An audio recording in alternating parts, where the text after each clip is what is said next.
So chosen ones, and people that feel that they're called by the Lord, you should feel so called. But these things are hard to explain to people that have never been through it. So here's the one I got you. You have to imagine your life, that you were born with your own dreams, your own path, your own choices, your own means to be able to build the future that you would have wanted to build. But you have to imagine that that path is now secretly blocked, detoured, and manipulated in ways not by coincidence, but by people working behind the scenes to keep you poisoned up. So that's what has been happening to me, is these people have been working behind the scenes to distract me from being able to have any job, any role, availability to my own life, my own mind at all. And now they want to decide whether or not I can speak out and what I can say or not, what words I can use. They're trying to gatekeep me from being able to say words like niece or nephew, basically. And other things, not to mention just being able to speak at all after falling up and realizing that these things were patterns in my life caused by the same people that I thought I had as friends, or had as a friend that could work in this fashion over my life.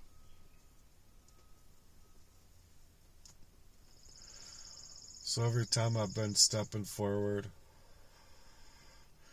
I've been going two or more steps back, whether it's a job or in a relationship or even in my own home or an apartment or wherever I'm at, just to be able to find some peace of mind. There's something always invisible that's pushing me back. My trust gets broken, my health takes some serious hits along the way, where all of these health struggles that I've had point to exactly what I'm saying. An arsenic abuse, covert, acute, long-standing, all of it. So when I've gone in, even just sore throats and having like ear infections and warts and these lines on my hand, lines in my fingernails, and the biggest part is just the fact that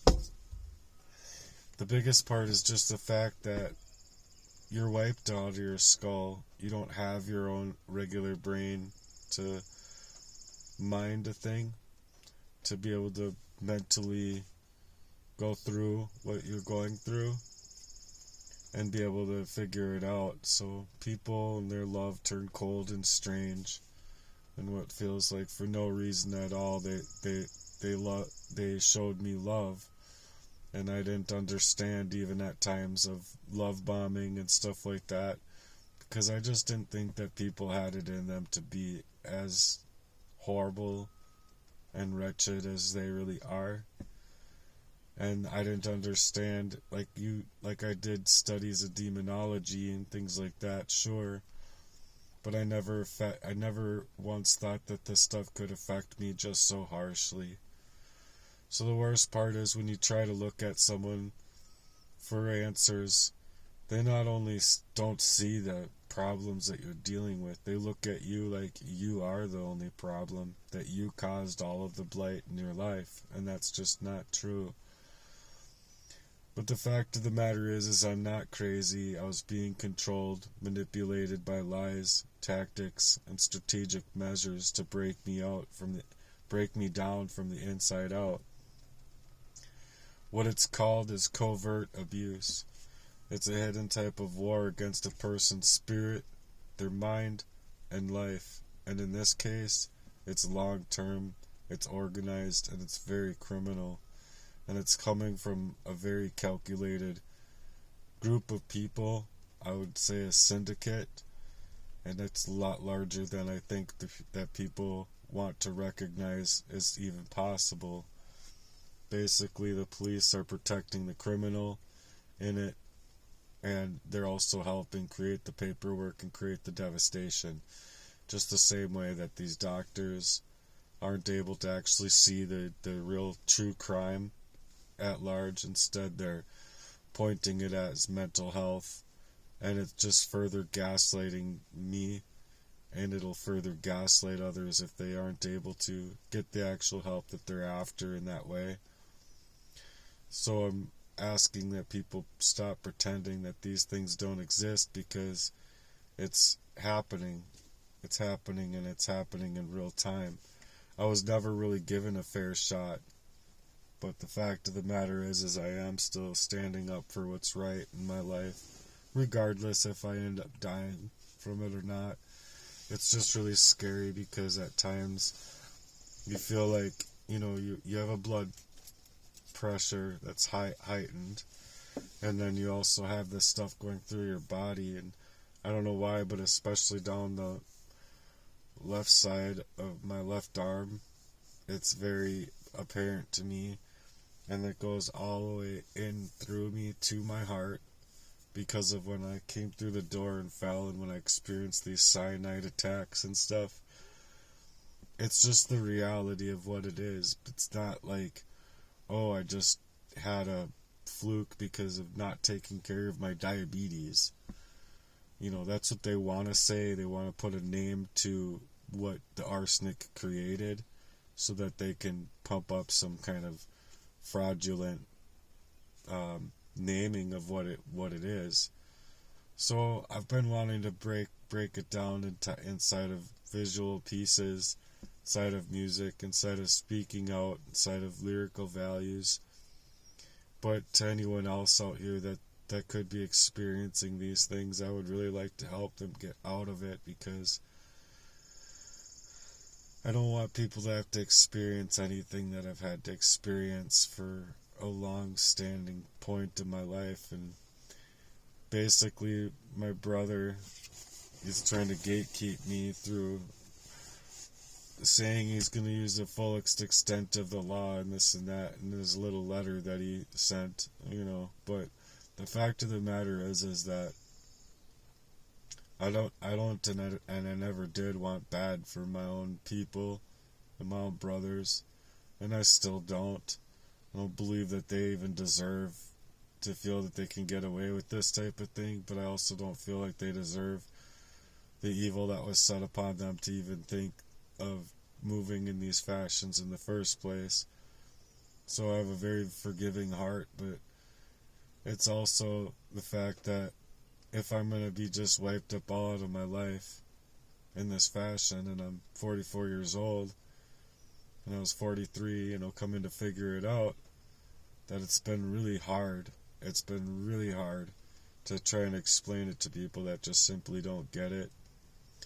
And so, if people can understand just the basics that I've been dealing with, the covert poisoning and what it actually does to a person's mind, because they just simply can't reason with it seems, or they can't think that it's really something that's possible, and it is.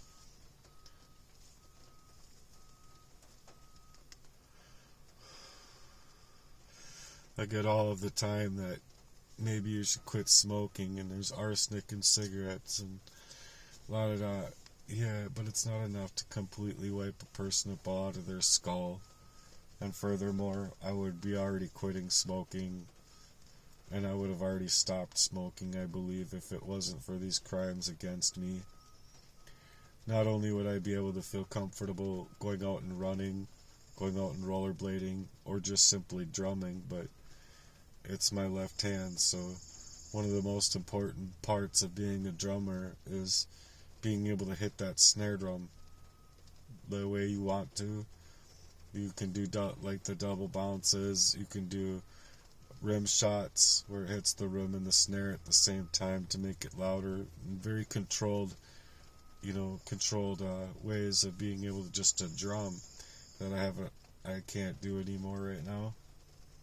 And it's just the movement. If I do that movement, it shakes my blood stream in my body to where my heart palpitates, and I literally feel like I'm gonna be having the peripherals go and then just fainting or whatever.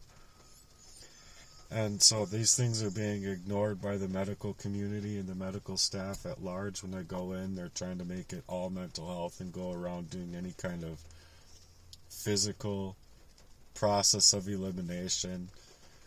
And it's just garbage, if you ask me.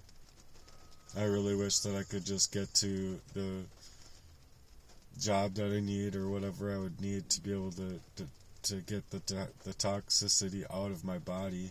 You know, there's chelation that you can use with like cilantro and parsley and greens, spinach, you know, things like that that can help remove toxic metals from the body. So I've been realizing too that when I focus on detoxing from metals, and I realized this a while back, that if I focused on detoxing my body from the metals, and that also like was mentioned to Jesse, and it just seemed like really eerie how he responded about it. And so all of these things were breadcrumbs adding up to what I believe is wholly true. And besides the factors, like in it, even in 10 years of knowing somebody or 5 years of knowing somebody, if they're deflecting from you being able to suggest anything or just to be there as a friend for you, they're not a friend. They're, in my eyes, a cold, calculated partner of this type of crime. So anyway, I just want people to be able to see that I'm looking for the survival tactics that other people could potentially take in their own lives to be able to help with this, because their own reasonability and power of suggestion here could go a long way if they don't have the money to give, you know, or the financial support to give. It's just been really, really hard, and survival in and of itself has been really hard. And so oftentimes I find myself and I would find myself out working where I would have to sleep like on the spot, like I have to find somewhere to go and sleep. And so I would, and I'm in this little car, and I don't have like a big back end or anything like I used to, but it actually hurt me. I needed a bigger car to be able to do what I do. And if I need to lie down, I need to lie down. And that's just as simple as it is. You can't just continue to go and push right through something that's happening to you in that fashion. You're just going to end up dead. So that's the way it's made me feel. And I didn't want to die.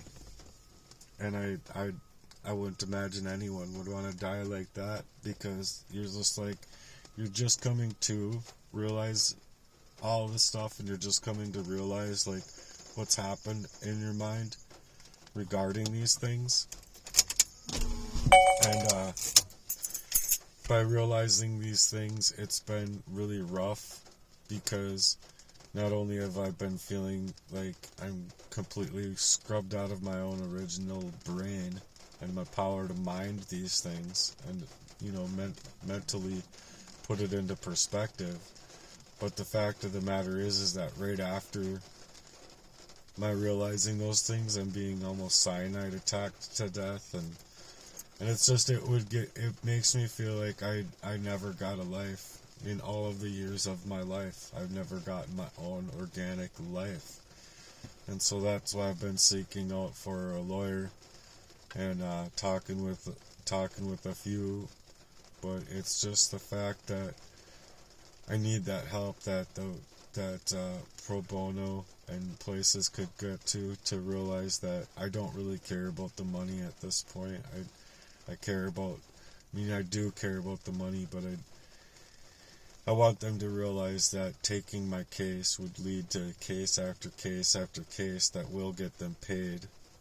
And so if they're worried about money, then, I don't know, just don't be worried about money. Be worried about the cause. And if you can do that, then we'll make a great team. And it's just sad where I believe that these people will end up if they get caught. So I believe the fact of the matter is that they don't want it so bad that they're trying to kill me before I ever get there. So anyway, that's my truth, and that's how I'm surviving right now. Very barely at all. So anyway, if you like my message and you think you have what it takes to support me, please do. I'm on Cash App, and it's the money sign Chase Your Dreams Today. I really encourage your help and support out here because it has been just really truly rough. Thanks again for being here. Goodbye for now.